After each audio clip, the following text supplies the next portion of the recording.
11 in Muhlenberg, 4 in Caldwell, 2 in Marshall. There's been a question about 73 versus 74. The emergency management director there reports 2 in Marshall and 1 in Franklin, Fulton, Lyon, and Taylor counties. 8 are unidentified or their name has not yet been released. The age range has gotten even harder. It ranges now from 2 months to 98 years of the Kentuckians that we have lost, some not even getting an opportunity to experience this life. 12 of the 74 are children, and there are unquestionably more than 100 people that are still unaccounted for, but multiple local and federal search and rescue missions continue. Utility companies continuing to restore power and repair water outages. A boil water advisory remains in effect for several area counties. 3 systems are currently not operational, and 11 systems currently have limited operations. Damage assessments are ongoing, and major work continues to remove debris from roadways and to restore or replace damaged traffic signals. But I tell you what, it feels pretty good to not just be pushing this stuff out of the way, but to be loading it up and taking it out of town. There's something therapeutic about taking that chaos and destruction and death and getting it out of some of those areas. Blood donations are still needed. In response to requests from community for blood donation information, the Red Cross has provided more than 40 blood products to hospitals in Kentucky. Red Cross remains in touch with hospital partners, but look up where you can go to donate blood. I think at the end of this week, we're going to be holding a blood drive here in the Capitol. I think we're going to try to do it with the legislative branch, who is planning one as well. We're all in this together, so we'll join theirs. They can join ours. Doesn't matter. If you're looking for something to do today, because they probably can't take any more volunteers on the ground, go give blood. Personally, give blood at that blood drive. I think it is this Friday. All right. So as of yesterday evening, the volunteer cadaver dogs have not indicated anything additional in the debris at the candle factory. The owners believe that they have located everyone. We hope that is true. The level of debris could be impacting the canines, but we certainly hope that our miracle, our prayers were answered, and that it's just 8 that are ultimately lost there. If you saw it in person,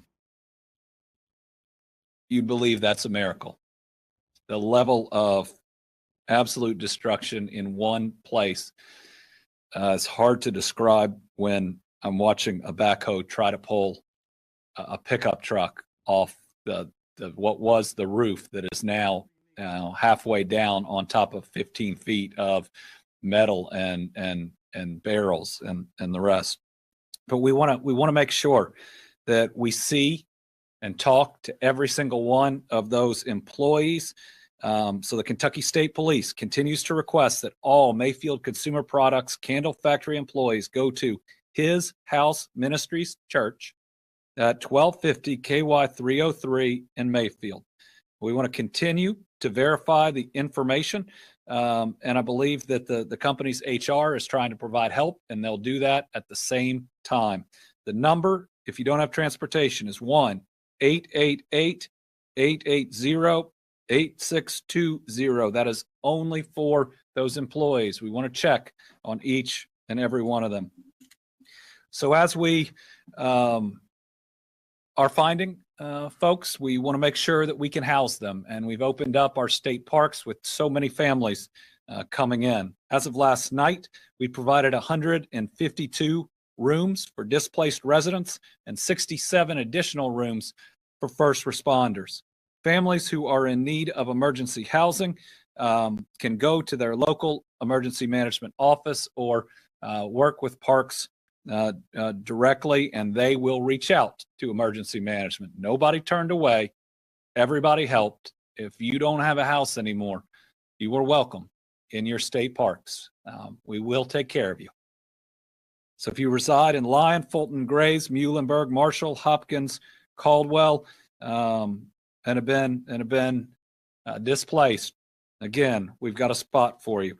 The following are our openings as of 10:15 a.m. 30 rooms in Kentucky Dam Village.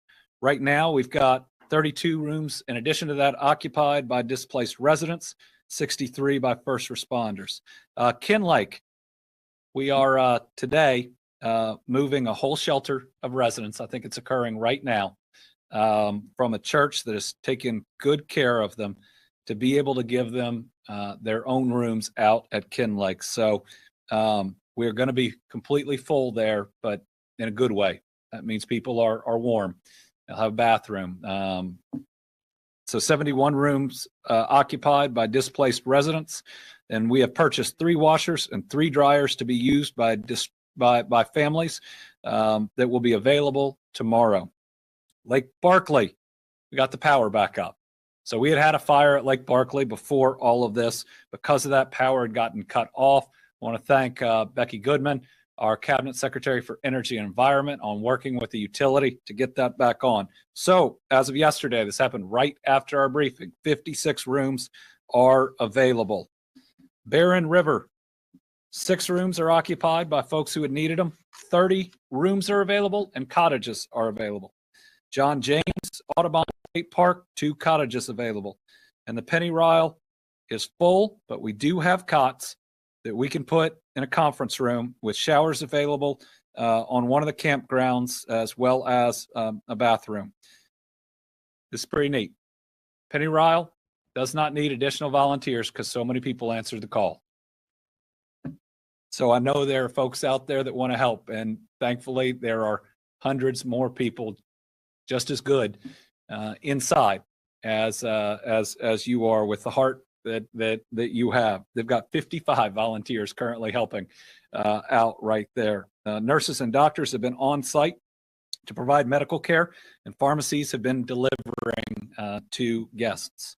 Rough River Dam State Resort Park, 40 rooms and 30 cottages available. Yesterday, 16 volunteers were placed at Kinlake, Kentucky Dam, and Penny Ryle, and the outpouring of support has been incredible. If you want to volunteer at parks other than Penny Ryle, which has a ton, again, you can email andy.kasitz@ky.gov.